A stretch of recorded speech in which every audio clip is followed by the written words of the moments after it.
2014년 마무리하는 단계에서 이렇게 간증을 하도록 허락해 주시고 또 많은 기도로 이렇게 해 주신 분들에게 정말 감사를 드립니다. 제 과거의 생활은 어떠했는가, 이제 시간이 없으니까 이제 저는 59년도에 서울에서 태어났습니다. 태어나서 석 달을 밤낮으로 제가 울었다고 그래요. 저는 왜 울었는지 모르겠는데 제 위로 6살 많은 형님이 한 분 계셨는데 돌잔치상 받으시고 돌아가셨대요. 경기로. 무슨 이유인지 모르겠는데 저희 어머니가 절에 가셔가지고 굉장히 기도를 열심히 이렇게 1000배 이렇게 100배 하는 거 그런 걸로 해가지고 저를 6년 만에 얻어서 저를 낳는데 동네에서 저 집에 애 난 거를 다 알았답니다. 하도 울어가지고 저희 어머님이 너무 우니까 처음에는 어디 이상한가 이렇게 보고 이랬다가 나중에는 발로 이렇게 밀어놨대요. 한쪽으로 온목으로. 그때 제가 첫 번째 상처를 받았던 것 같아요. 네, 상처를. 근데 제가 굉장히 재수 없는 놈으로 집에서 찍힌 게요. 이제 저희 아버님이 연달아서 사업을 실패를 하셨어요. 왜 그랬는지 모르겠는데 한일 수교가 어떻게 잘못돼가지고 저 부산 부두에다가 물건을 선적을 해야 되는데 그것도 못 싣고 이래가지고 굉장히 손해를 보시고 이래가지고 연달아서 실패를 해서 아버님이 굉장히 어려운 처지에 이렇게 놓이셨다고 이렇게 회상들을 나중에 하시더라고요. 그리고 저는 사실 과거의 생활이 어땠는가. 어려서는 저는 학교 통지표에 보면은 내성적이다, 친구가 필요하다, 굉장히 조용한 애였는데 국민학교, 중학교 이렇게 하는데 저희 어머님이 이제 몸이 굉장히 아프셔가지고 병원에 가셔서 수술을 하셨는데 암 수술을 하셨어요. 그때 당시에는 암 수술을 하면 의료보험이 없어가지고 집이 한 채씩 날아갑니다. 예, 누님이 치시던 피아노도 밖에 이제 팔아야 되고 이제 이런 상황이 벌어지는 거죠. 점점 어렵죠. 근데 저희 어머님이 이제 그런 생활고라든가 이런 거에 막 이렇게 하다 보니까 후유증으로 우울증이 오셨어요. 그래서 굉장히 심각한 우울증, 음식도 안 드시고 게다가 또 저희 어머니가 또 결벽증이 계세요. 지저분한 꼴을 못 봅니다. 그래서 결국은 부모님들이 이제 별거라는 걸 하게 돼요. 근데 제가 이제 사춘기가 들어섰어요. 하늘같이 믿었던 아버님이 별거가 되고 이제 어머님은 결벽증에 우울증에 막 이러고 있으니까 집안 꼴이 말이 아니죠. 게다가 또 제가 다리 관절염이 결핵성 관절염이 와가지고 엄청 힘들었어요. 학교 다니면서 막 고온이 올라가고 그때는 약도 별로 없었고 참 힘들었어요. 그러다 보니까 학교도 자꾸 빠지게 되고 이러다 보니까 학교 수업을 포기하게 됐어요. 저도 한때는 공부를 좀 했었는데 제가 이 뺑뺑이 세대인데 중학교 때까지만 해도 담임 선생님이 저 부모들을 불러다가 놓고 동철이 저러다가는 저 배제 용산밖에 못 가요. 이제 이렇게 말씀을 하셨어요. 그러니까 제가 원래는 서울 경기 가야 된다는 실력이었다는 거죠. 믿거나 말거나.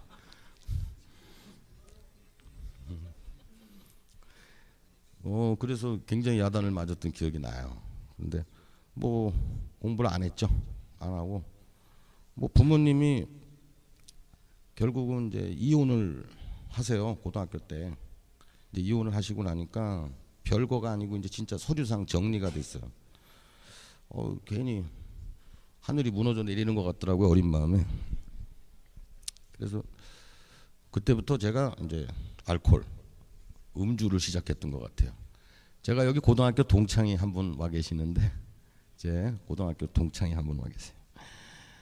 저분은 저를 잘 몰라요. 고등학교 때는. 제가 담배 피고 못된 짓 하고 그럴 적에 저분은 공부 잘하는 반 쪽에 있었어요. 이제 그래서 저를 잘 몰라. 근데 뭐 나름대로 뭐 자기도 고등학교 때 조금 했다 그러는데 그건 아니야. 그냥 아마추어와 프로의 차이점이야. 그러니 뭐 대학을 가겠습니까? 당연히 뭐 1차, 2차 다 떨어지고 안 돼. 재수라는 거를 했는데 또 1차, 2차 다 떨어졌어요. 지금은 이제 좀 유명한 학교가 됐는데 인천에서 그때만 해도 뭐 체육 전문 대학이다 그래가지고 그 체대에 진학을 했어요. 그때가 이제 19살 재수해서 들어갔기 때문에 한 그 정도 됐는데 말이 체대지 사실은 이렇게 얘기하면 그분들이 별로 안 좋아할 텐데 깡패 양송소 비슷했어요. 그 제가 또 들어간 과가 그 무도과라는 과인데 전부 선수들만 있는 거예요. 복싱 선수, 뭐 태권도, 유도, 뭐 기본이 다 몇 단씩은 다 되는 사람들이에요. 그러니까 학교 안에서는 절대로 싸움이 안 일어나요. 학교 안에서는 이제 밖에 나가면 이제 타 학교 학생들하고는 뭐 이렇게 되는데 인천이라는 특수성 때문에 인천에 있는 그 동인천에 있는 그 건달 집단이 있는데 어떻게 이제 그쪽으로 살짝 스카웃이 됐어요. 그래서 거기서 이제 지방 깡패가 된 거죠. 지방 깡패. 참 창피한데 지금 생각해 보면은 그리고 자부지간 군대 생활을 빼고 한 4년 반 동안 깡패 생활을 했는데 4번 구속이 됐어요. 전부 폭이죠. 폭력. 그러다 보니까 밖에 있었던 시간보다 안에 있었던 시간이 더 많았던 것 같아요. 그럼 뭐 합니까? 근데 그때는 다 합의를 보거나 뭐 이러면은 또 불구속으로 나오고 집행유예 달고 나오고 다 그렇게 해요. 뭐 시컨 두들겨 패놓고 그 다음에 합의 안 봐주면은 죽인다고 그러니까 합의를 보죠. 병원비 정도 물어주고. 근데 너무 어렵기 때문에 선배들이 시키는 대로 했어요. 뭐 그러니까 학교 생활이다 뭐 이런 건 전체 뭐 그런 거 없고 기억나는 거는 그 모 대회에 나가서 사격 대회 나가가지고 개인전 종합 4위 단체전 1등을 했어요. 근데 사격은 4명이 나가서 사격을 해서 제일 나쁜 점수 하나를 뺍니다. 다 덕으로 나머지를 더해요. 근데 제가 제일 나쁜 점수였어요. 근데 그러니까 저는 그냥 나갔다가 그냥 덤으로 그냥 그런 한번 시상 경력이 하나 있는 거 빼고는 대학 뭐 학창 시절에 기억도 없어요. 학교도 잘 안 갔고. 그러니까 사실 뭐 별 볼 일 없었죠. 어려서 생활이 자랑할 만한 것도 없고 내세울 만한 것도 없고 창피하죠. 그래서 미국 가면은 뭐 확 피는 줄 알고 이제 미국 이민을 결심을 했는데 미국으로 왔어요. 어떻게 우여곡절 끝에 미국을 왔는데 처음엔 저도 잘해보려고 그 뭐 페인트 회사에 대짜고짜 취직을 해가지고 그거 따라다니고 또 가서 뭐 영업도 하고 제가 원래 그 한 가지만을 하는 성격이 아니고 좀 불안한 성격이다 보니까 한꺼번에 2가지 3가지를 해야지 직성이 좀 풀려요. 뭐 중독자들이 그런 경우가 좀 있긴 있습니다만 페인트를 하면서 밤 청소를 하고 한 1년 반 동안 열심히 했더니 돈이 조금 모이더라고요. 그런데 한국에서 알던 선배가 소개로 해가지고 여기 필라델피아에서 오신 분인데 또 그분도 대선배예요. 그런데 그분이 난 놓고 기억자도 잘 모르시는 분인데 이 비리 오면은 위에 이렇게 가스 마크가 이렇게 붙어 있거나 뭐 이러면은 야 이거 워러 앤 파워냐 뭐 이제 이러고 그분이 영어는 잘하시는데 이제 그런 분이었어요. 깜짝 놀랐죠. 그분이 돈을 많이 벌으셨는데 여기다가 방송국을 하나 내야 되겠다, 내야 된다. 그래서 그때 당시에 라디오 방송국을 하나 오픈을 하는데 제가 거기 끼었어요. 오라고 그래가지고. 그 방송국에 있는 모든 키, 자재에 들어가는 뭐 자재 창고 키, 뭐 그 다음에 방송국 의전 차량 그때 당시에 캐딜락, 그리고 뭐 이런 녹음기라든가 뭐 이런 모든 장비들, 그리고 필라델피아를 자주 왔다 갔다 하시니까 그 책북에다가 다 사인해 놓고 가세요. 사인은 기가 막혀요. 사인은. 예. 그래서 제가 거기다가 이제 이 방송국이 전부 극동방송, 동아방송, 그다음에 MBC 출신들, 아나운서, 기자 출신들이 쭉 계셨는데 그분들이 다 연세대학교 다 동문들이에요. 연대 동창회죠. 근데 저만 지방대예요. 그러니까 저는 영어가 안 되니까 전화벨이 울려도 잘 안 받아요. 왜냐하면 영어로 하면은 제가 대꾸를 못하니까 저쪽에서 고참들이 쫓아와서 전화를 받을 정도로. 근데 제가 페이롤 책을 격리시켜서 다 해가지고 주니까 저한테 밑보였다가는 월급이 제때 안 나가니까 저한테는 무조건 겸손하게 하시더라고. 굉장히 속으로는 별로 안 좋게 생각했겠죠. 근데 그러니까 방송국에 있다 보니까 뭐 각처에 이렇게 있던 분들을 많이 만났어요. 무슨 자동차에 누구, 뭐 어디에 누구 많이 만나고 댕겼어요. 그러다 보니까 지금 건방져졌죠. 이제 미국은 이제 얼마 되지도 않고 밤 청소나 하고 페인트나 하던 애가 갑자기 방송국에서 캐딜락 탁 타고 댕기고, 그때만 해도 올스모빌도 못할 형편인데 캐딜락을 타고 댕겼어. 근데 방송국에 있던 저기 분이 굉장히 부장급이고 높은 자리에 있으신 분이 제가 이 페인트에서 번 돈 이거를 이제 돈이 있는 걸 좀 냄새를 맡으시고 저한테 돈을 빌려달라고 하시더라고요. 그래서 난 뭐 방송국에 높으신 분이니까 뭐 그냥 선뜻 빌려줬어요. 그랬더니 이분이 돈을 안 갚으세요. 근데 이 사람을 내가 한국식으로 처리를 해야 되나 어떻게 해야 되나 고민하다가 돈을 안 주셔가지고 제가 좀 심하게 뭐라고 그랬어요. 그랬더니 자기네 마켓 키를 15,000불만 더 주면은 내 마켓을 남기겠다. 그래서 마켓을 받았는데 마켓이 엉망이에요. 그냥 그로서리 마켓인데 제가 마켓을 해봤겠습니까? 멕시칸 동네에서. 그래서 저 웨스턴에 있는 저 가구점 고등학교 선배한테 찾아가가지고 제가 그런 사정 얘기를 했더니 그거 싹 다 때려 부셔라. 워킹 레프리제이터 다 밀어버리고 뭐 프리저 다 밀어버리고 거기다가 내가 가구를 줄 테니까 한번 팔아봐라. 그래서 가구 장사가 갑자기 또 가구점 사장님이 됐어요. 예. 미국 와가지고 불과 페인트 1년 반, 방송국 한 1년 반, 3년 만에 이 가구점 사장님이 딱 되고 웨스턴에서 이 세일즈로 아주 그냥 날고 기는 친구들이 와가지고 도와주고 그래가지고 참 선배 덕분에 조그만 가구점을 이제 시작했는데 곧잘 되더라고요. 곧잘. 그래서 한국에 나가가지고 저는 말려줄 사람이 없었어요. 한국에 나가서 제가 결혼을 해버렸어요. 예전에 좀 알고 지내던 여자가 있었는데 제가 한국 나가니까 아직도 시집 안 가고 3년 동안 그 자리에 그대로 있더라고요. 그래서 그냥 결혼하자. 그래서 혼인신고하고 그냥 들어왔어요. 결혼식하고 들어왔어요. 그래가지고 1년 반 있다가 이제 초청이 되니까 들어온다. 그래가지고 다 서류 만들어 놓고. 제가 원래 한 가지를만 못하니까 그때 미국 비디오샵 또 하나 또 오픈을 했어요. 그것도 또 돈이 그때 닌텐도라는 게 나와가지고 돈이 잘 벌리더라고요. 그래서 뭐 조그마한 콘도도 하나 사고 결혼했으니까 오면은 이제 애 낳고 얌전히 살려고.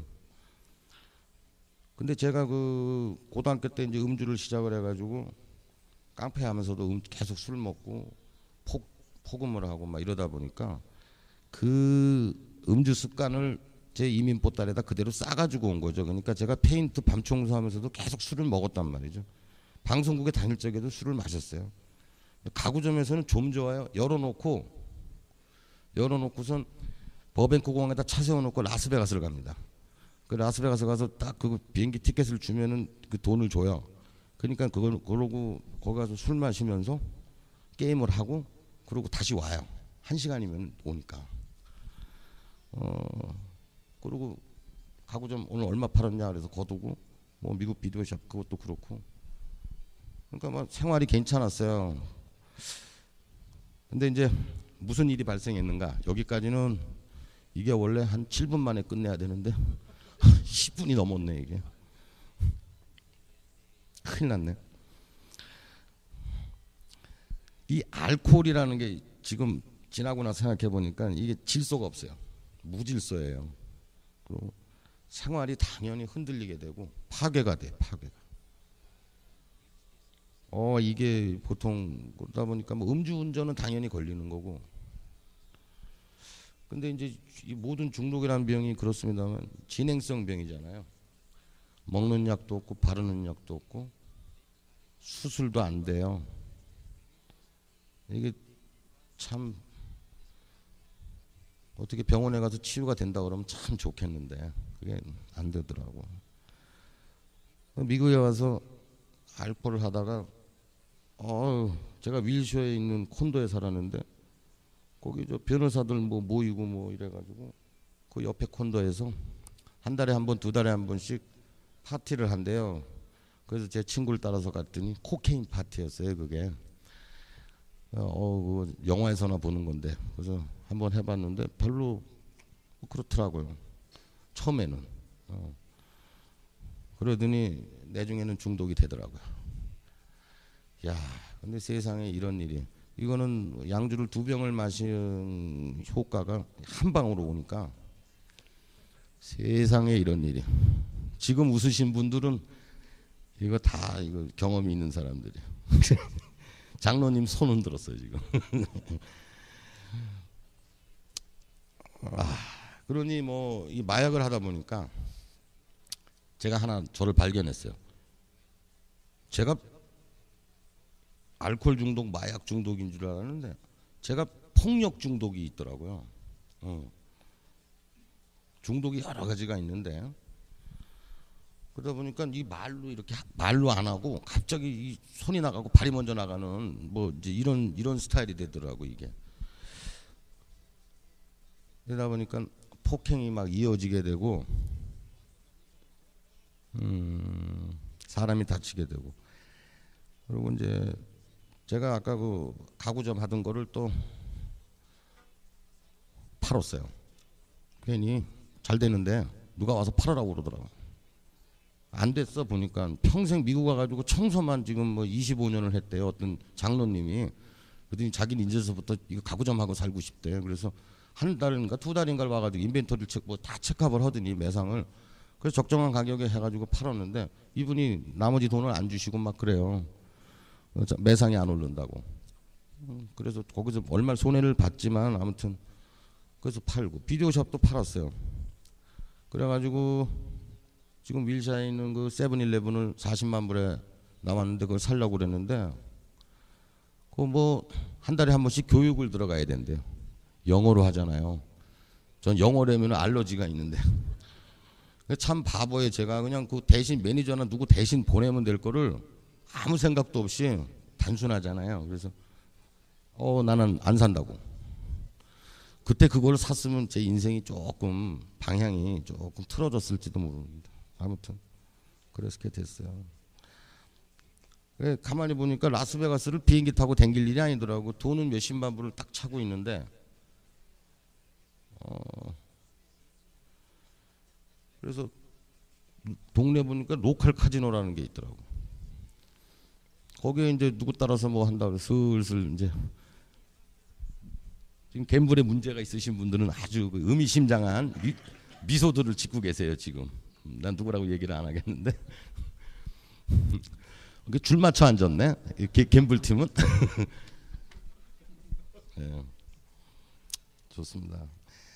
로컬 카지노를 출입을 시작했는데 여기는 중독이 그 갬블이라는 게 마약하고 틀려서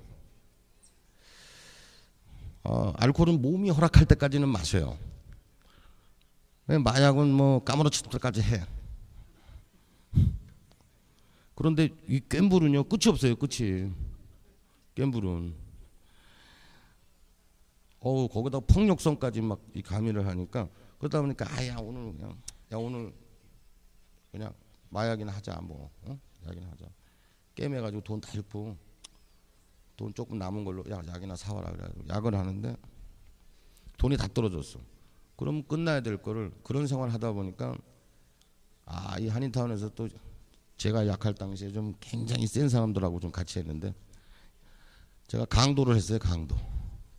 그러니까 이제 행길에서 약 파는 애를 연장을 들이대고 약을 뺐고 그 다음에 이제 저기 약국을 털었어요. 약국을 이제 여기서 얘기하는 약국은 이제 마약을 파는 약국이.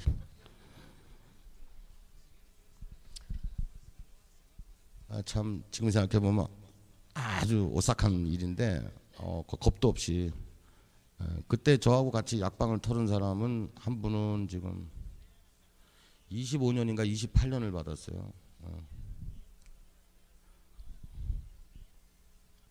또 한 분은 한국으로 추방되셨어요. 또 한 분은 죽었어요. 감옥에 들어가거나 죽거나 아니면 거의 뭐 폐인 상태로 되고 저는 굉장히 재수가 좋았어요. 이런 생활을 하다 보니까 이제 와이프가 왔는데 얼마 살아보지도 못하고 이혼을 하게 됩니다. 첫 번째. 근데 이혼하니까 뭐 잘됐다. 어차피 이렇게 된 거. 계속 게임하게 되고. 근데 옆에서 가만히 보니까 뭐 같지도 않은 사람들이 돈 장사를 하더라고요. 그래서 제가 돈 장사 뭐 라이센스가 있는 것도 아니고 무슨 어디 가서 펄밋을 받아야 되는 것도 아니고 그래서 돈 장사를 시작했어요. 카지노 생활 돈 장사를 시작하니까 이게 저한테 좀 맞더라고 체질에. 그래가지고 뭐 하루에 뭐 몇천 불씩 버니까 술 먹고 약하고 못된 짓 하고 그랬죠. 근데 이제 제가 요 카지노를 드나든 게 지금 한 11년을 드나드는데 돈 장사는 뭐 거의 한 9년 10년 했죠. 그 사이에 카운티 제일을 4번 수감됐어요. 근데 저도 제가 싫고 이건 뭐 재미도 없고 미국 생활이 뭐 이래 이제 이렇게 됐는데 그때 또 이제 제가 여자를 또 하나 만나게 돼요. 근데 이 여자는 뭐 노름장 생활이고 이런 거에 대해서 전혀 관여치 않아요. 제가 마약을 하든 뭐 하든 이상한 여자를 하나 만나가지고 또 이렇게. 근데 인생은 만났다 헤어지고 만났다 헤어지는데 여기서 굉장히 중요한 사건이 하나 벌어집니다. 홍종철 장로님을 만나요. 그때 홍종철 장로님도 굉장히 바람 앞에 제가 보기에는 바람 앞에 촛불 같은 그런 지경이었을 거예요 아마. 지금은 24년 케이크를 자르셨지만 더 이상 얘기 안 하겠습니다. 그래서 신앙이 접목됩니다. 신앙이 접목되는데 그때는 신앙에 그냥 돌뿌리 하나 그냥 나무 한 그루만 봤어요. 좀 이 산을 전체를 보질 못했어요. 이 지구를 보려면 달에 가서 보면 잘 보인다 그러더라고요. 근데 그걸 몰랐어요. 그냥 무작정 목사님이 좋고 찬양이 좋고 그래서 그냥 했는데 착하게 살아보려고 조금 했는데 돈 장사 계속 하고 있었어요. 계속 술도 마시고 있었고. 근데 교통사고가 발생을 했어요. 다리가 4조각이 나버렸어요. 대퇴부가. 그래서 또 그리고 그 전에 수금을 갖다가 좀 사고가 나서 ADW라는 죄목인데 Attempted Murder Deadly Weapon. 그런데 거기서 이제 바로 해가지고 제가 96년도 하반기에 5번째 수감이 됩니다. 예, 월은 그때 생각하면 진땀이 나는데, 근데 그때 분명히 내가 교회로 인도가 됐고 하나님을 만난 걸로 알고 있었는데 착하게 살아보려고 그랬는데 갑자기 이런 일이 벌어지더라고요. 그래서 이거는 무슨 뜻이지? 그 감옥에 가서 4년형을 받고 짧게 살고 나왔어요. 2년. 예. 그때 이제 장로님도 면회도 오시고, 아무튼 홍 장로님 만나서 좀 변화 받아보려고 엄청 노력을 했는데 그게 뭘 날개도 펴보지도 못하고, 왜냐하면은 제가 계속 마시고 하고 그다음에 이 꽁지 생활도 계속 했기 때문에 이걸 단절을 해야 되는데 그 단절이 안 된 상태에서는 역사가 일어나지는 않는 거죠. 예. 양다리를 걸칠 수가 없는 거예요. 이중 생활이 되지가 않는 거죠. 주형무소 생활은 좀 참혹했어요. 이건 에브리 싱글 데이가 그냥 무비야. 이감을 가면서 앞에 등치 이런 그 흑인 주에서 어깨에서 비가 내리는데 그 해는 왜 이렇게 비가 많이 왔는지 발에다가 수정을 차고 다 척거덕 그냥 온 몸이 그냥 철사 이걸로 체인으로 묶인 상태에서 같이 2인 1조로 이렇게 타는데 재즈 음악이 나오면서, 여러분들 가끔 프리웨이에서 그런 차들 보실 거예요. 닭장차. 예. 그걸 제가 많이 탔어요.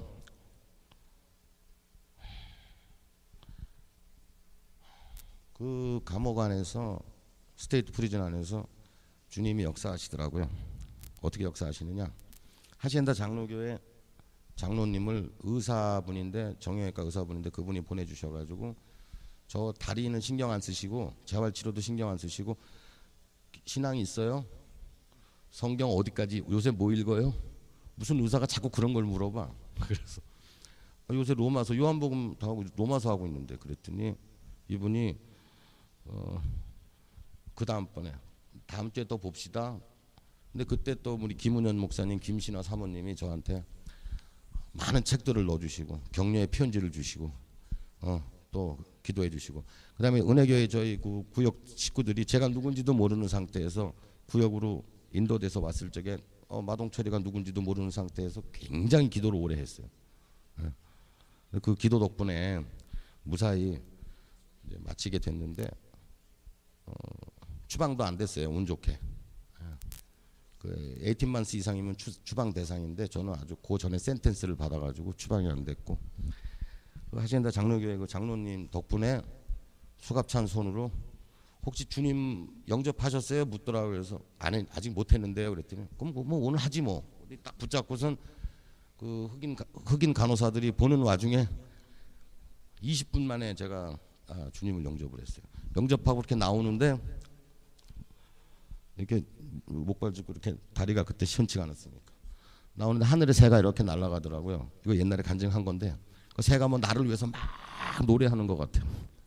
막 이 교도소가 조경이 잘 돼 있어요. 꽃밭이 쫙 있는데 꽃들이 나한테 막 이렇게 살랑살랑 이렇게 하면서 나를 막 반기는 것 같아. 지나가는데 MS 갱하고 18 스트리트 갱이 차 있는데 그 사이로 싹 지나가는데 내가 What's up? 그랬더니 개운다로 없고 그러더라고 나보고. 근데 걔네들 원래 눈 똑바로 마주치면은 안 돼요. 싸움이 일어나니까. 근데 무서운 애들이거든. 그런데 하나도 안 두렵더라는 얘기지. 왜냐하면 내가 주님을 영접했기 때문에. 출감 후에 2년의 수영생활 마치고 출감 후에 본격적인 신앙생활이 시작됐습니다. 근데 제가 GTD 그렇게 갈망하던 GTD를 가게 됐어요. 처음에는 못 올라가는데, 근데 이거 가려면 이제 이게요, 약 끊는 것보다 약 딜러 끊는 게 더 힘들어요. 그 다음에 그 노름 끊는 것보다 꽁지 생활 접는 게 더 힘든 것 같아요. 제 경험에 의하면. 본격적인 신앙생활이 이제 시작됐어요. 근데 오늘도 아까 잠깐 기도로 뭐 정체성을 말씀하시고 정체성에 대해서 얘기하셨는데, 오늘 내가 하려고 그랬는데 먼저 해버리셔가지고 제가 감옥 안에서 내가 누구인가, 그런 이제 물음에 딱 접하게 됐어요. 그래서 정체성은 사실 우리의 그 삶을 무엇은 해야 되고 무엇은 하지 말아야 되고 굉장히 중요한 거거든요. 근데 무엇을 하게 만들기도 하고 무엇을 하지 못하게도 해요. 그러니까 이게 가치관이라는 게 있잖아요. 가치관. 물질을 보는 가치관, 뭐 사물을 보는 가치관 이런 게 있는데, 그러니까 내가 누군가 발견을 이제 막 해보려고 감옥 안에서 흑인애랑 싸워가지고 독방에 들어가가지고 오늘이 며칠인지도 모르면서 기도하다가 보니까 그때 허락되는 거는 지퍼가 다 찢어진 열려진 성경책하고 요만한 몽당 연필 하나, 그리고 두루마리 휴지 하나, 딱 3개밖에 없어요. 이거 브랭킷도 안 주더라고. 그 에어컨이 빵빵 나오는 독방에서 성경책을 끼고선 내가 누구인가, 내가 인생에 몇 시 몇 분을 걷고 있나, 거기서 계산을 해보니까 하루가 1440분이고 86,400초더라고요. 86,400초. 네.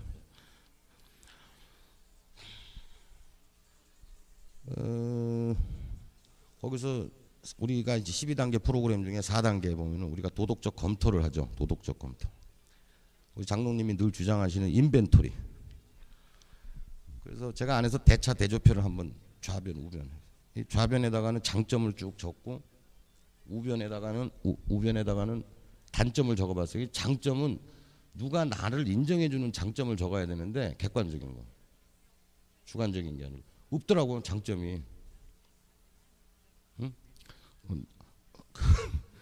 술 잘 먹는 게 장점이 될 수 없고 폭력적인 게 장점이 될 수가 없는 거잖아요. 근데 단점을 쓰라고 하니까 단점은 종이가 모자르더라고요. 그래서 좀 맨날 지웠어요. 이게 고치면은 이건 다음 주에까지 고쳐야지, 뭐 이런 식으로. 근데 그렇게 막 하다가 보니까 이제 제가 이게 선과 악, 흑백 논리, 그러니까 이분법적 사고라는 이 사고 방식이 또 딱 머리에 들어오더라고요. 모든 사물이나 생각들을 옳고 그르고, 뭐 정상과 비정상, 흑과 백 이렇게 딱 나누는 거죠. 근데 이게 사실은 중간을 허용치 않는다는 게 극단적인 선택을 요구하는 것 같아요. 우리 지금 사회도 보면 좌익이다 우익이다, 진보냐 보수냐 이런 것도 막 그 이분법적 사고로 보는 것. 저 개인 하나로 봐서는 근데 진실이냐 거짓이냐 이런 거는 사실은 이분법적인 거로는 생각을 그렇게 해서는 안 될 것 같아요. 이거는 내 양심이고, 그것도 중간 진실과 거짓 하얀 걸 어떻게 까맣게 해. 이거 중간 또한 존재하지 않는 것 같아요. 그래서 뭐 내가 좋아하는 것만, 사랑하는 사람만 좋아하고 그렇지 않은 사람은 미워하고, 친구 아니면 적 아니면 친구, 선과 악이다 그러면은 악을 굉장히 저주하는 거죠. 막 극단적인 이런 사고 방식을 가졌어요. 그 형무소 안에서. 근데 여기서 이제 하나의 그 제 마음의 철칙, 법칙이 하나 발생을 하더라고요.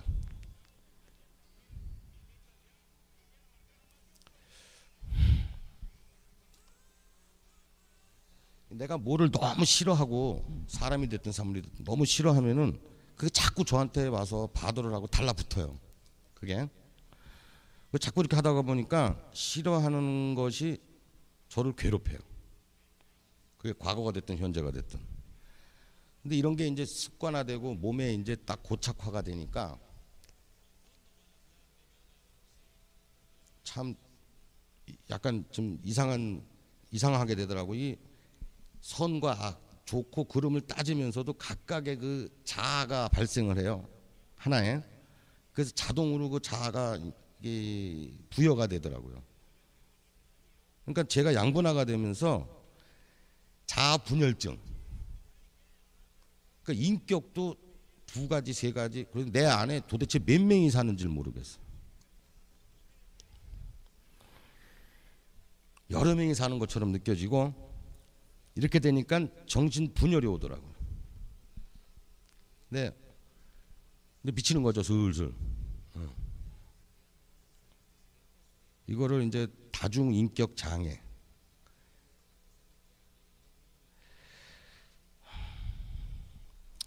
이래서는 안 되겠다 이렇게 생각을 해서 선과 악 모든 것들을 그 이분법적인 잣대로 볼 게 아니라 우리 창조주 하나님의 사랑으로 포용해서 감싸 안아가지고 그렇게 한번 살아보자. 성경에서 말씀하시는 그런 내용이었어요. 제가 그거를 뭐 어느 책에서 읽은 것도 아니고 막 기도하고 이러다 보니까 하나님의 사랑으로 그렇게 되면은 괴로운 일 때문에 고통받는 일도 없을 것 같고, 그리고 또 현명하고 지혜로움이 뭔지를 깨닫게 되겠더라고요. 우리가 평온의 기도를 할 적에 Grant me the serenity to accept the things I cannot change. 그래서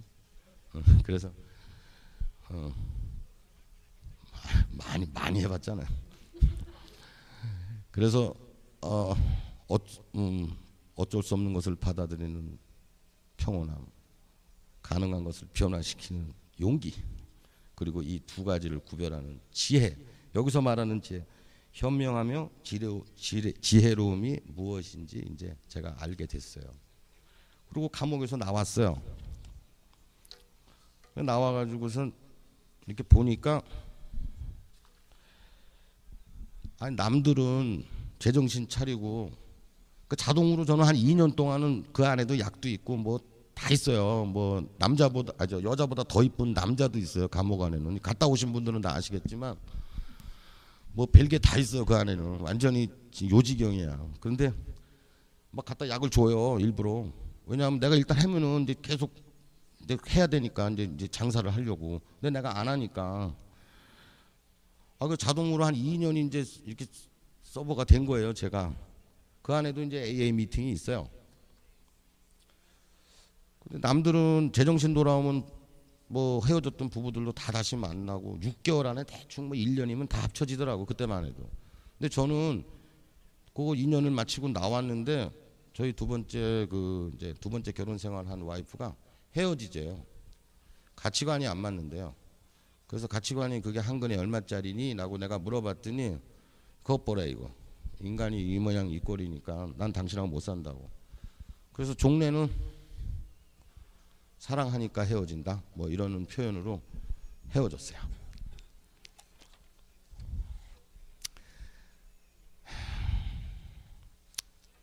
그러니 뭐 첫 번째 와이프한테 돌아갈 수도 없고, 근데 다행인 게 나름대로 이렇게 두 발이 공중에 대롱대롱 이렇게 떠가지고 그냥 헛다리 짚고 살던 인생에서 그래도 다시 나와서 본격적으로 신앙생활을 시작을 하고 중독자들을 위해서 같이 이렇게 또 봉사하시는 분들한테 이렇게 협조를 해서 같이 그 중독자 사역하시는 분들한테 많이 적어하고 또 교회 안에서도 열심히 봉사하고 이렇게 살다가 보니까 뭐 나름대로 혼자 사는 것도 괜찮더라고요. 1년 동안의 그 포로 가석방 기간을 마치고 이제 한국에 나가게 됩니다. 이제 제가 왜냐하면은 여기서 너무 마약 이런 것도 흔하고 정신도 못 차리겠고 만류에도 긋고 말리는데도 제가 한국을 나갔어요.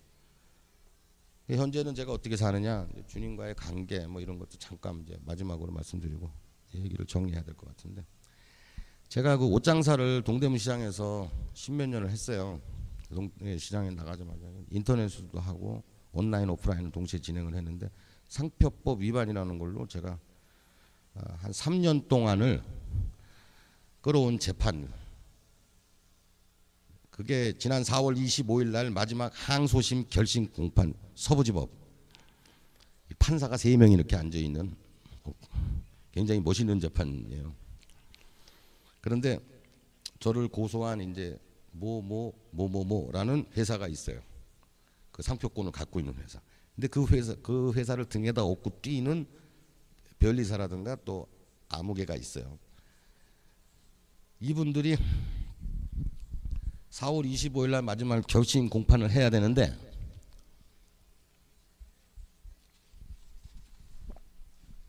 재판 얘기 나오니까요 목이 바싹 마르네. 내가 이 나를 고소한 이 인간을 이걸 어떻게 죽여야 되나 고민을 했어요. 이걸 어떻게 죽여야 되나. 넌 나한테 죽었다 이제. 내가 뭐 하나님이고 뭐고 간에. 근데 또 돌아서서 생각하면 내가 그 산맥을 다 보고 신앙이라는 거에 접목된 게 아니라 이제는 그래도 어느 정도 신앙인이 됐고 한국에서 신당동 문화교회 또 뭐 타교회 막 다니면서 그래도 많이 이렇게 신앙을 좀 이렇게 했는데 내가 이제 와서 또 사람을 상하게 하면 이거 어떻게 하나 막 고민 끝에 지난 4월 18일 날 밤을 새고 제 기도를 했어요. 제가 25일 날 결심 공판입니다, 주님. 제가 여기서 길티가 나오든 낫길티가 나오든 나 이건 난 받아들이고 그리고 이건 뭐 형무소 가는 재판은 아니에요. 그냥 벌금형인데 제가 상표법 위반이라고 그러면 짝퉁을 팔았다는 얘기거든요. 페이크. 근데 나는 페이크가 아니었어요. 뭐 얘기하자면 길지만 아무튼 거기서 막 기도하는 와중에 제가 그 아무개를 용서하게끔 저한테 제가 강구 드립니다. 그러고 밤새 기도를 하는데 용서가 안 돼. 용서가. 사람이 사람을 용서하는 게 다리를 하나 놓고 쳐서 부스러뜨리는 그런 고통보다도 되게 더 힘들더라고. 그 기도하는 와중에 어느 순간에 새벽에 그 인간을 끌어내서 제가 패대기를 쳤어요.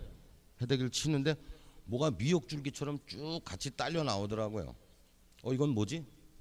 이건 뭐지? 이렇게 보니까 우리 아버지야. 93년도에 돌아가신 우리 아버지가 왜 나오냐고 21년 만에. 이건 뭐지? 그래서 충현동산을 인터넷으로 쳐가지고 그 새벽에 충현동산을 갔어요. 그래서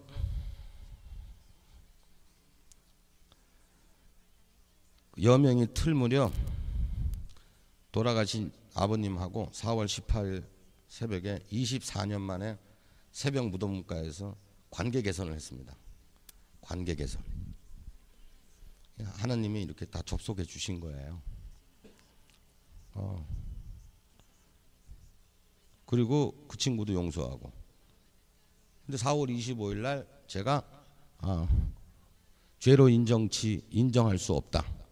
단 원심에서 유죄로 인정한 바 본 법정에서는 무죄로 선고치 아니한다. 되게 어렵지.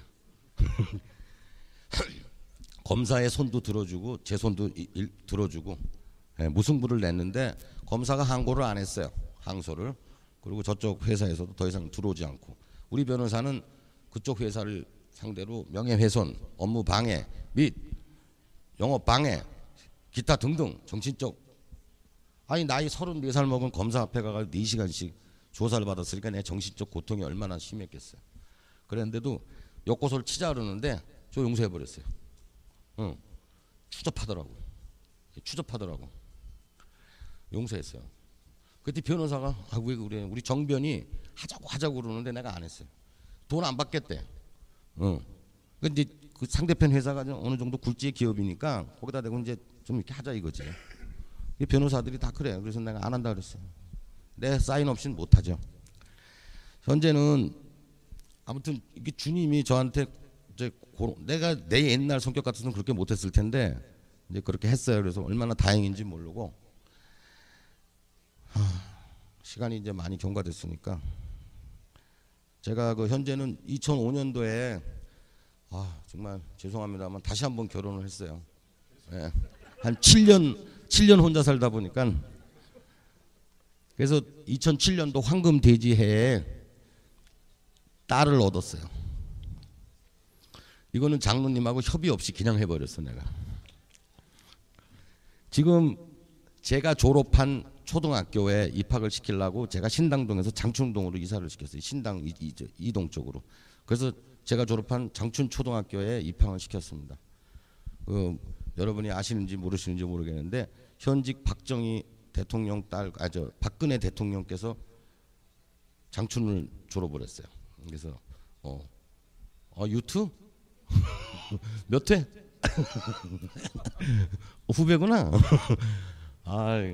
아무튼 그 카톡으로 왔는데 뭐 줄넘기에서 2등하고 뭐 한자 요즘 또 애들 한자를 뭐 나중에 이제 개인적으로 이렇게 보여달라고 그러면 사진 보여드리겠습니다. 딸이 굉장히 늦게 난 딸이고 이뻐요. 제가 큰 딸, 둘째 딸이 있는데 뭐 23살, 20살인데 지금 뭐 8살이니까 되게 귀엽죠. 그래서 아주 뭐 이제 행복이 뭔지 별거 아니더라고요. 그냥 수연 불착이고